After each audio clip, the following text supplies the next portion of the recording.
If you are wondering if you can clean Xiaomi Robot Vacuum E5 underwater, first of all, no, you cannot submerge this device underwater.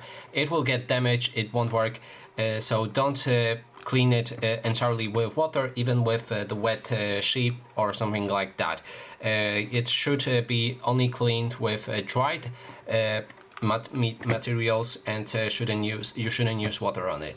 The only parts that can be cleaned with water are parts that you can remove, but I also wouldn't recommend to clean most of those stuff with water anyway.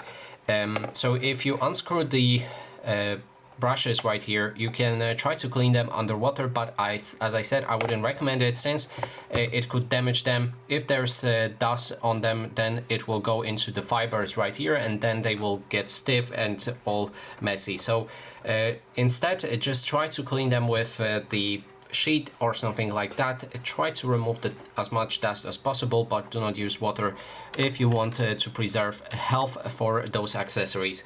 The next thing that you can try to clean with water is the dustbin. You can actually submerge it and then fully dry it before you use it, but before you submerge it, you also need to remove the HEPA filter, since HEPA filter is not waterproof. I mean, okay, I've already removed it. This HEPA filter cannot be submerged in water or cleaned with water, so you need to remove it from here. It usually sits right here. You need to remove it before you clean the dustbin underwater. And that is basically everything. Thanks so much for watching.